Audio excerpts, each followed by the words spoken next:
I saw a t-shirt that you can order that says your mute button is on. I thought that would be funny to wear at a meeting.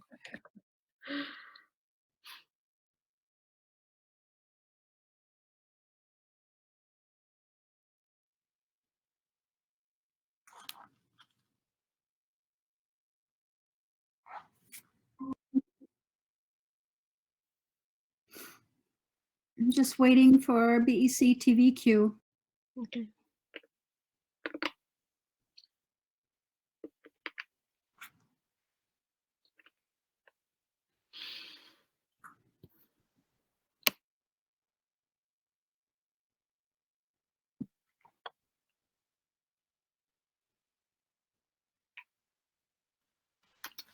Good evening.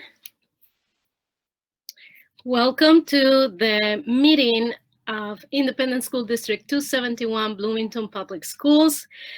Tonight's meeting is the World's Best Workforce Annual Public Meeting. It is Monday, December 14, 2020, and it is 6 p.m. This meeting tonight is being conducted remotely via Hangouts Meet. It is being live streamed by BEC TV and will be replayed per the usual BEC TV replay schedule. Okay, so let's start with the roll call. Director Bibi. Here. Director Bennett. Here. Director Olson. Here. Director Sorum. Here. Director Starks. Here. Director Steigaff. Here. Director Steigaff, did you say here? Yeah, here. Okay. Did it work? Okay. Yes. And then Corman is here, so all board members are present tonight. And I'd like to move approval of the agenda.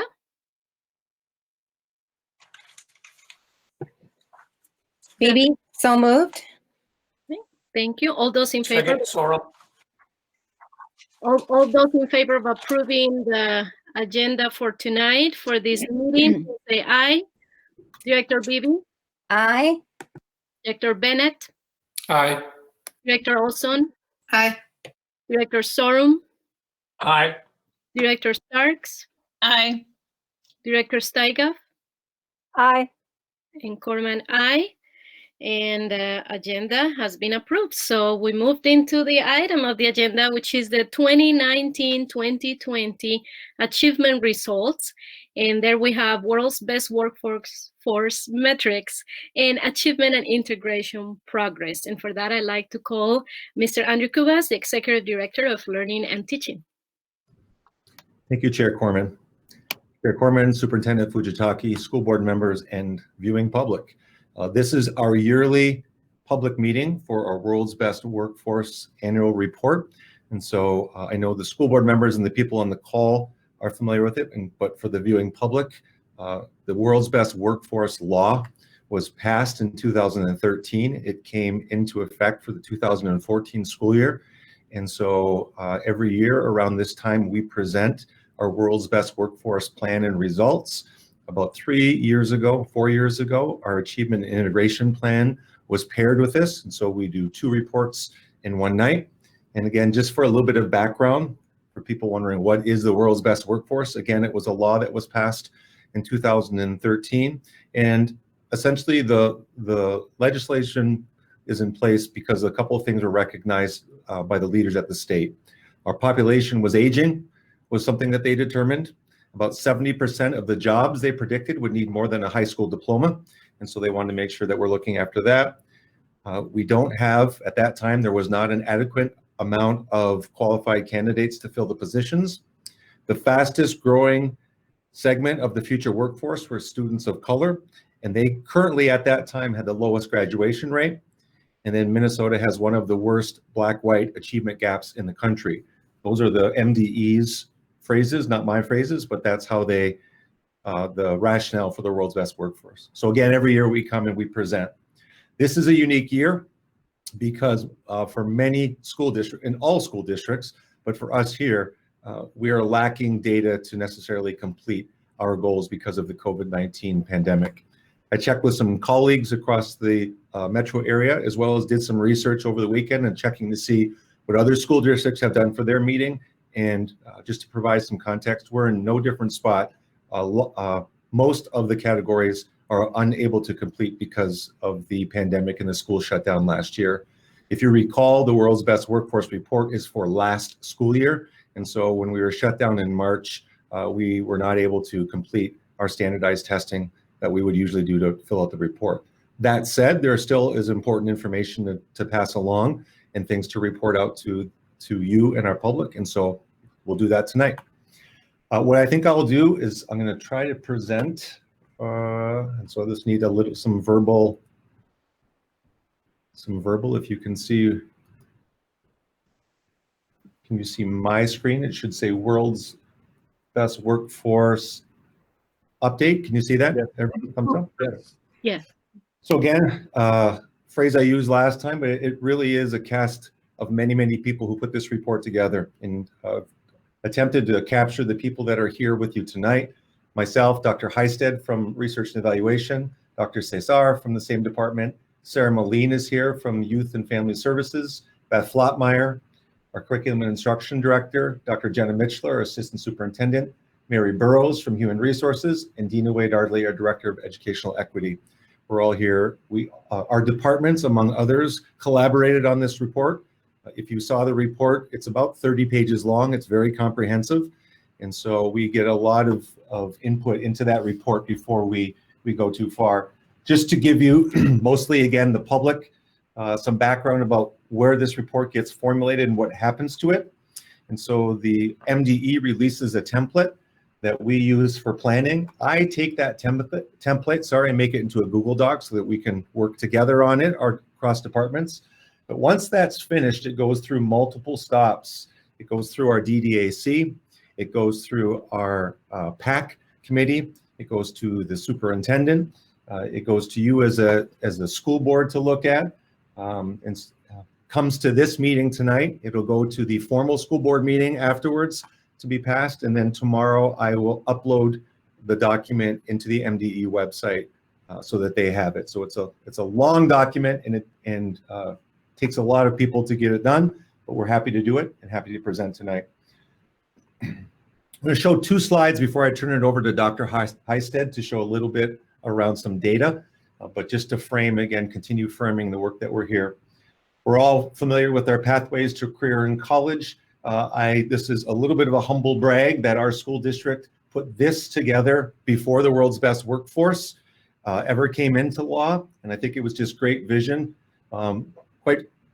Quite frankly, through our superintendent Fujitaki, to say this is what we should be measuring as students grow. And I always think there's just a strange coincidence that the World's Best Workforce pretty much mirrors the work that we had done beforehand, but it's good work. And so these are the things that we measure. We measure a little more than the World's Best Workforce, but we're familiar with that, and that's just a good frame for what the World's Best Workforce will be looking for. Last slide before I turn it over to Dr. Heisted. As I mentioned, there are 5 areas that we need to report on and measure ourselves on, and here are those 5 areas just to be the frame for Dr. Heisted's data and the rest of the presentation. The 5 areas are: all children are ready for school, all 3rd graders can read at grade level, all racial and economic achievement gaps between students are closed, all students are ready for career in college, and all students graduate from high school. And I'll say one last time, much of the data is missing from this because of the pandemic, but Dr. Heisted has done a great job of putting data together that we have, and we'll do the same in providing some context around the data as we go forward. So I'm going to stop presenting, Dr. Heisted, and let you go ahead and take over with your PowerPoint. Thanks, Andy. Chair Corman, Superintendent Fujitaki, board directors, and viewing public. My name is Dave Heisted. I'm the Executive Director of Research, Evaluation, and Assessment.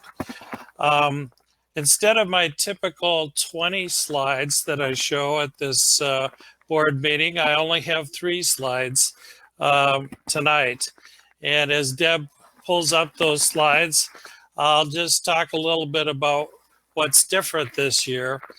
Because we went to distance learning last year, the MCA assessments were not administered.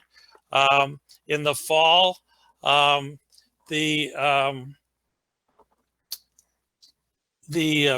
BICA, which is our beginning of kindergarten assessment, was not administered, and then our MAP test, which we do in the spring and in the fall, we only could administer that to the folks that were in hybrid learning in the fall, and we were only able to capture the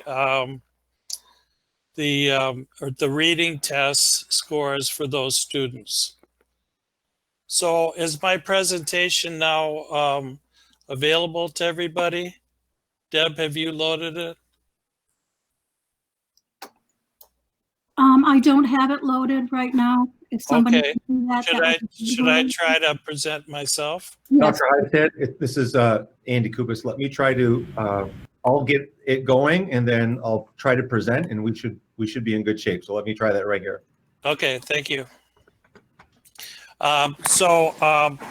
We do have information on MAP growth for those students who were in hybrid this fall. And so what I did with the first graph is to show the fall to fall growth for last year, 2018 to 19, and for this year, 2019 and 20. And I just showed grades 1, 2, 3, and 4 because those are the only data that we had comparable data for both years. And it's very positive data for those that are in hybrid. All 4 grades had more than 50% of the students making a year's growth in a year's period of time, hitting their growth targets. Grade 2 was especially robust with 66% of the students hitting their growth targets. And overall, for all 4 grades combined, we had 58.9% of students hitting growth targets versus 57% last year. And so this group of students that were in hybrid is not representative of the whole district. And so you can't really generalize, but there were more white Americans in the hybrid than in the general population. There are also more special ed students than in the general population. So you can't really directly compare, but the results are positive. There were 324 first graders in hybrid that took the assessment last year in the fall, and this year they had 53% of the students hitting the growth targets, down to 128 students in 4th grade who 59% of the students hit their growth targets. So this gave us an opportunity to also look at growth by racial ethnic group. And the second slide shows that that each group by racial ethnic or poverty, ELL and special ed, again had more than 50% of the students hitting the growth targets.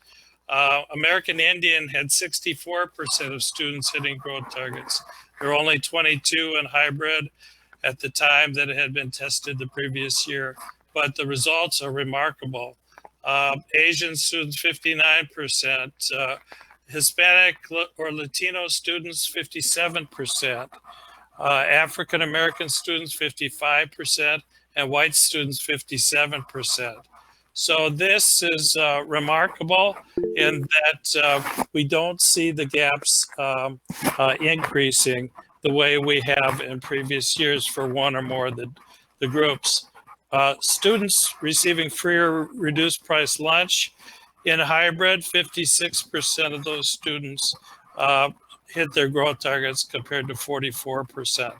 ELL was the highest it's been at 54%, and special education almost 60%. So this is a unique group of students who came in for hybrid instruction 2 days a week, and they were only in that configuration for a few weeks, and we were able to test only the reading, but the data that we have are positive. When we go to the 5 areas of world's best workforce on slide 3, the BICA, as we mentioned, was not administered this fall because we were in distance learning. And we could see that, we had a decrease in the literacy scores between 2018 and 2019. And so we're hopeful that those literacy scores go back up when we do the fall BICA testing next fall. The numeracy scores had stayed fairly constant at 56% and 55%.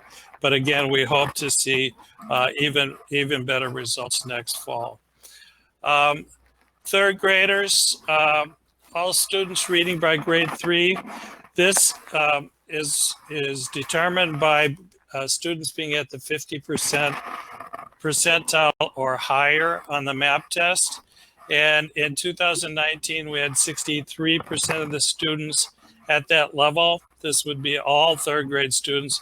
When we looked at the hybrid population alone for third grade, the percentage was 56.6%.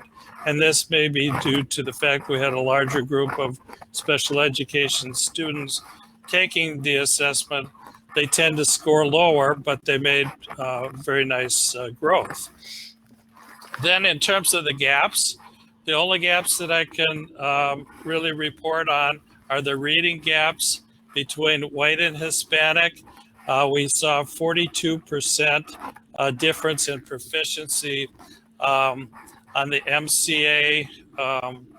Let's see, on the MCA equivalent, taking the MAP instead of the MCA, 31% for white versus American Indian, and 33.7 for full price lunch versus free reduced price lunch. Again, this is for hybrid students only, so it can't be generalized. And we're hoping to be able to test all students with the MCA this spring. We're keeping our fingers crossed that the rate of infection in COVID is going to go down to less than 50, so that students can either be in hybrid or in-person instruction and thereby take the MCA test. Because we didn't have any data for math, we just can't report any information under the racial ethnic gaps for math.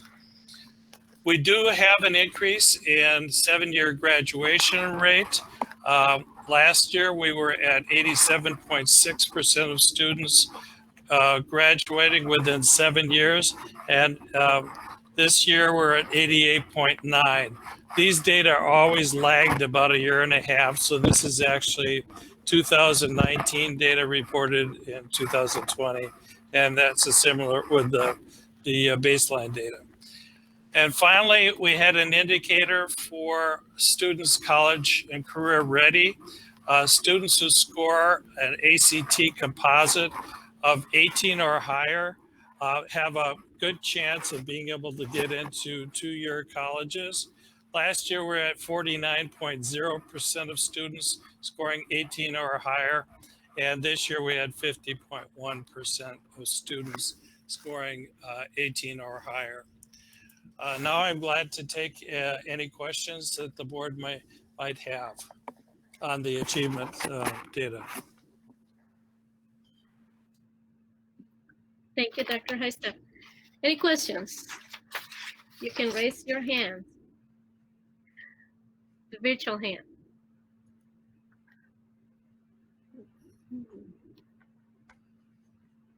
Oh, I see one. Director Bennett. Well, thank you, Dr. Heisett, for this report. I was kind of surprised to see that they made increases being in distance learning? Because all the data that I've been seeing nationally is that kids are kind of, when it comes to reading and distance learning, they're kind of staying even. So I was wondering, were you surprised by any of this data, or was this pretty much what you expected? I was pleasantly surprised to see more than 50% of the students hitting the growth targets, but this just includes the kids that were in hybrid. And so we don't know if the folks that were in distance learning and didn't come back for hybrid did as well or not. And we're just not going to have any data for those distance learning kids until the MCAs this spring. So yes, I was surprised. The data from NWA, the company that sells the MAP test, had showed that nationwide students were making 2/3 of a year's growth in a year's period of time. So I was pleasantly surprised. But there is a caveat in that typically we give the MAP test in late September or October. And this year, we didn't start hybrid until later. And so these test scores come from November. So it's the very end of the fall window. So again, that gives a little bit of an advantage to students who had more time before taking the test. But yes, I really hope that these data portend good trends for all students, and that our students that have been in distance learning the whole period of time are also showing progress in reading. I would say that the national data is showing that the biggest areas of deficit and gap increase have been in mathematics rather than reading. I'm not sure exactly why that is. It may be more difficult to teach math in distance learning, but at least the preliminary data I've seen so far is that folks lose even more ground in mathematics. So thank you very much for the question. Oh, well, thank you. Yeah, you know what, the way this year's going, any bit of good news we'll take. So thank you for bringing us some good news. Mm-hmm. Anyone else? Any other comments? Director Olson? I was just thinking that when he suggested that it was math that they might be struggling in distance learning, a lot of manipulatives are used in math, so I can imagine that might be the reason. Yes, especially with young children, the mathematics instruction depends heavily on manipulative. So it'll be interesting to get feedback from our teachers on what they were and were not able to do during distance learning with various of the standards in mathematics. Director Sorum? Yes, thank you. Dr. Heisted, I know you've been around with the various other state agencies and some of those things like that. How are we shaping up with some of the other districts in our evaluations and performances? We every year when we get our MCA results, what we do is we find comparable schools and districts to compare ourselves to. And in terms of both proficiency and growth, we have been kind of in the middle of the pack in comparison to schools and districts with similar demographics. So all districts have lost a little bit in math. We've lost a little bit more in the last 3 years. But we will have a chance to do comparative results again this spring if everybody takes the MCA. It's difficult to do high quality evaluation when you don't have any standardized tests to use as part of the evaluation. But we are also doing surveying, and we're looking at areas other than academics. So we're going to have results on social emotional learning and other areas. So it'll be interesting to put that all together for you for spring evaluation results. Thanks for the question, Jim. Thank you. I don't see any other hands, so thank you, Dr. Heisted. Thank you, Chair Corman. We'll pass it back to Andy.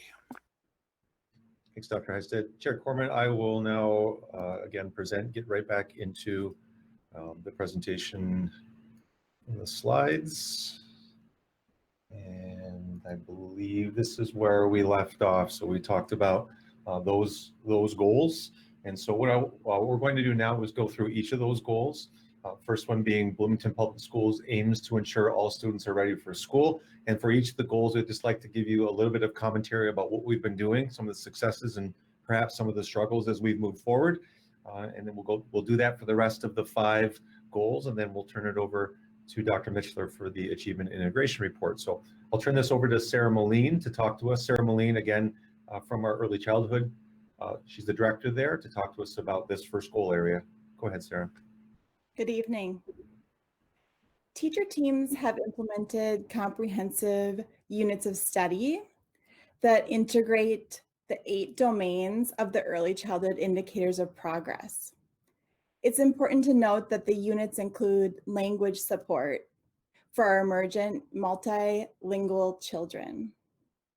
The ELS instruction team implemented 12 evidence-based practices that align closely with the Striving Readers Comprehensive Literacy Grant for a framework that is birth through age 5.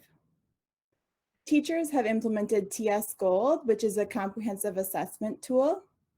For the teachers in the 3 and 4-year-old preschool, they've utilized common end-of-unit assessments, which align closely with the TS Gold measurement to measure the students' learning and progress toward meeting all of their standards.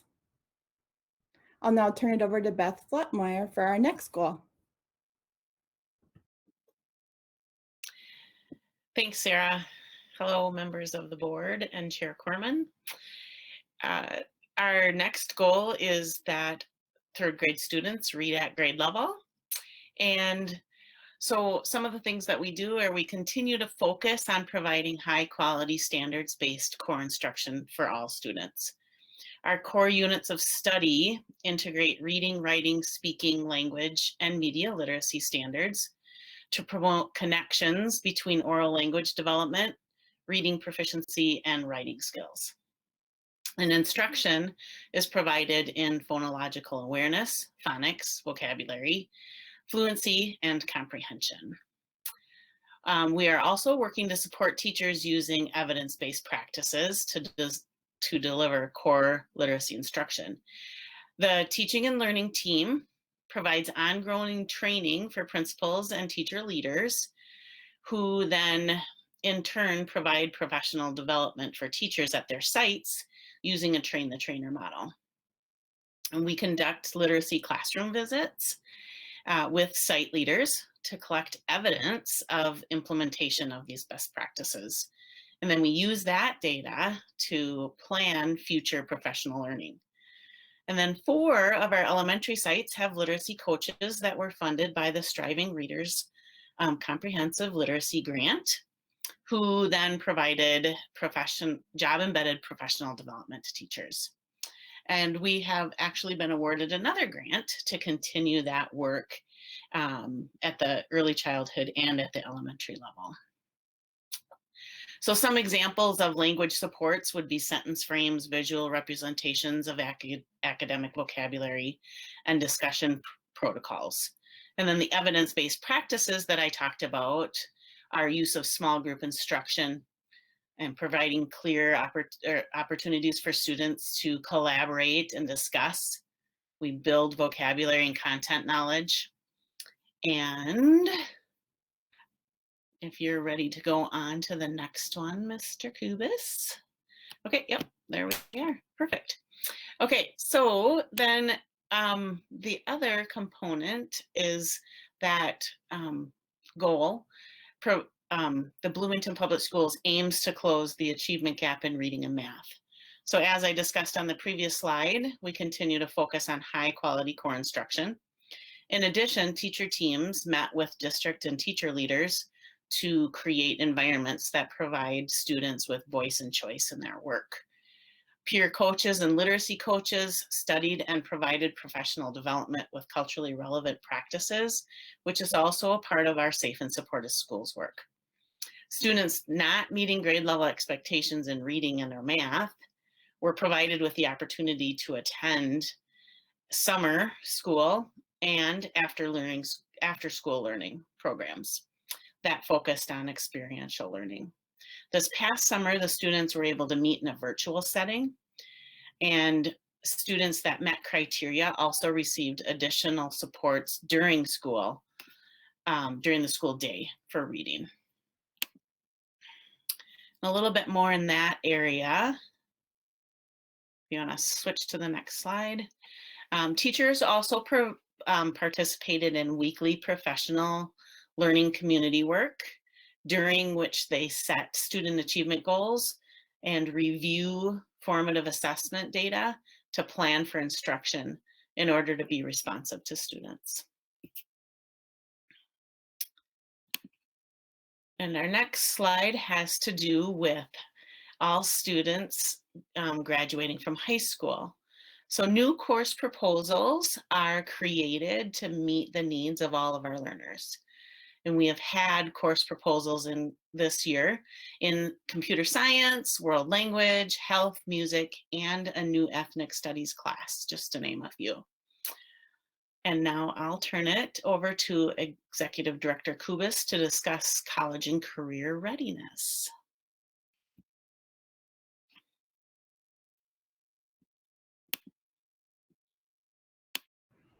Sorry, I'm navigating two screens here. Yeah, so thank you very much for that. I will just draw attention because it's topical. At our last meeting, we gave an update on the work that we're doing around equity in the curriculum instruction department. And so if you noticed in Director Flopmeyer's commentary, we talked about an ethnic studies class. That was something that would be really important. And so the progress, while it's topical, like I said, at both Jefferson and Kennedy, we have teachers who are excited and willing to write the class. And so our plan is to have that class up and running next year. And so that's an exciting piece, an exciting add, and certainly is topical when it comes to the world's best workforce. Moving on to the next goal around Bloomington Public Schools, aiming for all students to be college and career ready. And so it's work that started 2 years ago. We continued the work around fields of interest. And so if you recall in the past, maybe even when you were in school, you know, the guide came out for registration and it was just a catalog of classes. And so what we've done in partnership with both high schools is that we've broken those classes down into 4 different areas. And so you see them there: business management, art and communications, health science and human services, and science, engineering, technology. And so when a student registers, they have an idea about an interest level that's dictated by their PGP. And so the work that's been done most recently has been making the PGP goals and activities congruent with their fields of interest.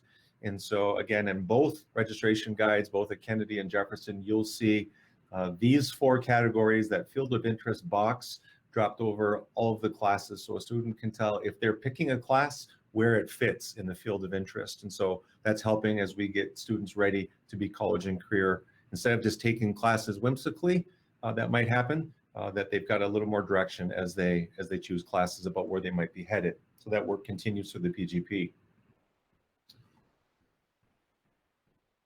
And then lastly, other things that are happening around this goal. So we're talking more about online classes and making sure that our online classes have the rigor, and we're able to give more online classes for students who would like that option. So that work continues.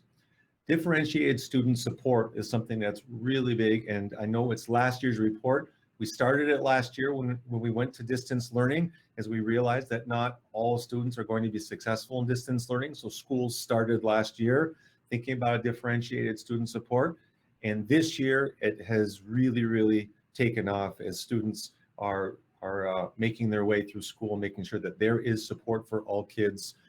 Meetings at the school, at the high school level, to bring kids in to make sure that they're getting what they need, plans with teachers so that students are able to meet the standards that they need. So that work continues this year. It started last year. Our professional learning communities at the high school, as always, analyzing their student assessment data and then modifying their instruction to match the assessment gaps or celebrating the successes there. And so that's happening. And then, as I mentioned earlier, the PGP for students gets better every year as the activities become more directed towards, they're not just activities to do activities, they're becoming more and more directed towards getting a student ready to be college and career driven so that they're able to make informed decisions. So that's the bulk of the work that's happening as we get students ready to graduate for high school. Before I turn it back over to Beth, she's going to talk a little bit about the Pathways Advisory Committee. I would be remiss if I didn't thank Sarah Moline and our director, Jake Winshow. You know, with this new leadership in our early childhood and learning and teaching, we are really excited about the partnership that's being developed. That is a chasm that can be in many school districts, a chasm from early childhood to K-12. And so working together to make sure that there's a dovetail there has been really, really advantageous. They're in the middle of purchasing some curriculum.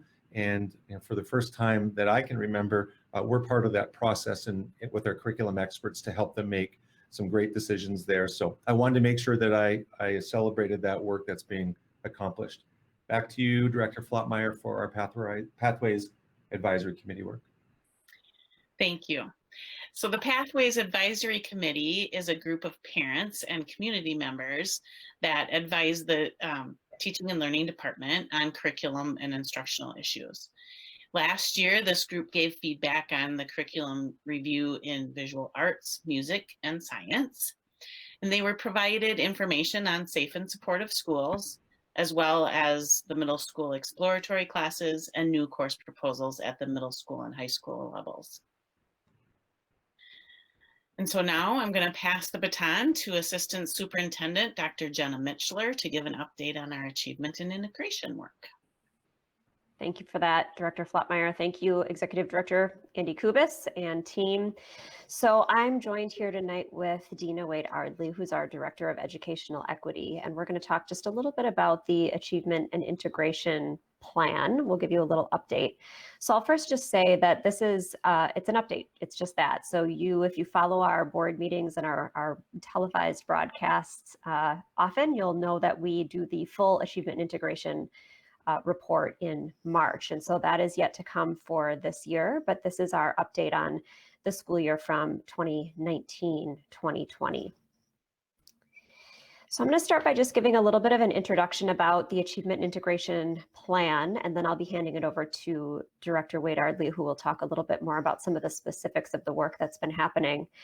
But just as a reminder, our Safe and Supportive Schools work really is undergirded by our achievement and integration or our equity and access work. So when we think about ensuring that each student has access to what they need in order to meet those pathways milestones that we saw at the beginning of the presentation tonight, we really are talking about making sure that we have access for each of those students to our programs and to high levels of rigorous learning. And so that's what our Achievement Integration Plan is about as well. Every year, Bloomington submits a new Achievement Integration Plan, but that plan isn't completely new. It's a 3-year plan that gets revised with an updated budget every year. And we submitted our last 3-year plan in March of 2020. So that plan runs through 2023. And it's, of course, aligned to World's Best Workforce, which is why we're presenting it here tonight. And in fact, if I think about the Department of Education a couple of years ago, when they made the choice to combine this report, the Achievement Integration Report, with the World's Best Workforce Report, they really were doing us a favor because they're helping us make sure that we're embedding this equity and access work into everything that we're doing, that it's not something separate or something extra. It's really a part of what we're doing. So I'll end with that, and I'll hand it over to Director Wade-Ardley to give us a little bit more of the details around our goals for the plan and some of the highlights that we've had over the last year. Madam Chair, board directors, and viewing audience, I am Dina Wade-Ardley, and I'm the director in the Office of Educational Equity. And I am going to give us highlights from the 2023 plan goals. So this is for this year and the next 2 years. We are hoping, and we're not hoping, we are going to make it happen that 100% of our buildings will have equity teams trained in the framework. We're going through, our first cohort is going through training right now for the cultural proficient framework. This framework is at a good place for us right now because it is embedded on all the other work that has been done before. But in 3 years, we're hoping that all of our buildings will go through the training, not only go through the training, but implement it in their buildings. So we're really excited about this work that's going on with the Safe and Supportive Schools. 2, restorative practice is another training that we're doing that aligns with the cultural proficiency framework. And we're also doing that in a 3-year rotating. So for the first 3 years, for the first year, a certain amount of buildings will go through. The second year, another amount. And then the third year, making sure that all of our programs and our buildings have gone through restorative practice. Same thing with cultural proficiency, but we're hoping that they don't do them at the same time because it is a lot to take in. The trainings are excellent. And if we take the excellent work that we're being trained on and implement it, we'll make success with our students in every way. We're increasing engagement from students represented in our GT program, and I'm really excited about this. Tim Chavari, Meredith Abbey, and Aaron Baltic, we all sat down with the OEE department and talked about how we can help get more students of color that qualify into the program, into the GT program. And what's happening is because we know that there's kids of color out there that do qualify. They may not always have the financial means to take the IQ test. We scholarship those tests. Also, there's other ways that you can become a gifted and talented student without some of those traditional pieces being in place. Our leadership program is another place that we're hoping that we can help our students, our Saturday Leadership Academy. And in those programs, and we haven't met lately because we are in COVID as well. The students always say, are we doing the same thing that the district is doing? Of course, we're part of the district and we want them to be safe. But when we're in our Saturday Leadership Academy, we teach them, we bring in careers, we teach them how to public speak, we teach them the importance of an education. We collaborate with their parents, we collaborate with their families. We do a lot of things to help them be supportive in everything that they want to do in life. And we let them know that there are no limits to you. If there's a barrier, let's talk about it and let's see how we can overcome those barriers. So both for our DT program and our leadership program, we're hoping to increase those programs next year and the year after. 4, increase achievement for each student with focus on college and career. We are doing this in every way that we can. Every conversation we have in our equity groups, we have equity teams in buildings for students, we have equity teams in buildings for adults. And when we're talking with our students, everything is about college and career. What you're doing today helps in your future. So if you're not doing what you're supposed to do now, it's going to be harder for you. So we talk and we encourage and we give them steps that they can take so that they can be focused on college and careers. It's really interesting when you have a second grader tell you that they want to be a doctor. And our response to them is, you sure can. So we have little ones talking about what they want to do. We have high schoolers saying, you know what, I never thought about that before. But when I visited with that person from that building, that professional person that came in and talked to us, I think I can do that. They did it, so I can do it. So we bring in adults from different careers to talk with them one-on-one and in large groups when we're doing our leadership programs and when we do any program within our buildings. If there's a need, we try to find a way to make it happen. Number 5 is a very important one, and our superintendent is working on this. To increase the number of racially and linguistically diverse staff by 2%. We have a long way to go, especially in our teaching ranks, our teacher ranks. It's not an easy thing. We've been doing this for years, but the superintendent has some innovative and great ways that he's going to recruit staff and retain staff. So I'm looking forward to see what that happens. OEE will continue to do what we need to do to support staff of color within Bloomington. We have several affinity groups, and one is a staff of color. And that affinity group is to support and guide and listen to and be there if the staff of color needs us. So we're doing a lot of wonderful things. Boots on the ground, boots on the ground. And I think that's when you're talking about populations of color, we need to have boots on the ground because that's where it's really felt. So do you, any questions? We're actually kind of right on time. So it might be a good idea if board members agree with that, if we leave the questions part for when the resolution is brought to us later during our regular board meeting, because we do not have much time left. So I don't want to rush anybody. So thank you, Director Wade Arley. Oh, you're welcome. Thank you. So Chair Corman, I'm just going to stop presenting here. That concludes our World's Best Workforce and Achievement Integration Report. As you mentioned, we are open for questions. If you'd like to save those for the formal meeting, we can answer a few questions at that time, or if you want to email us questions, we can answer that as well. So I'll turn it over to you, Chair Corman. Thank you. And thanks so much for all the work that you put every single year into making this thing happen. So thank you for this great report today and for all the work done. And we're looking forward to having maybe more discussion or questions later tonight. And I hope everybody's still awake for that. So thanks a lot. And now I'd like to move adjournment of the meeting. So moved, Rath Beebe. Second, Steigoff. Thank you. All those in favor of adjourning this meeting, please say aye.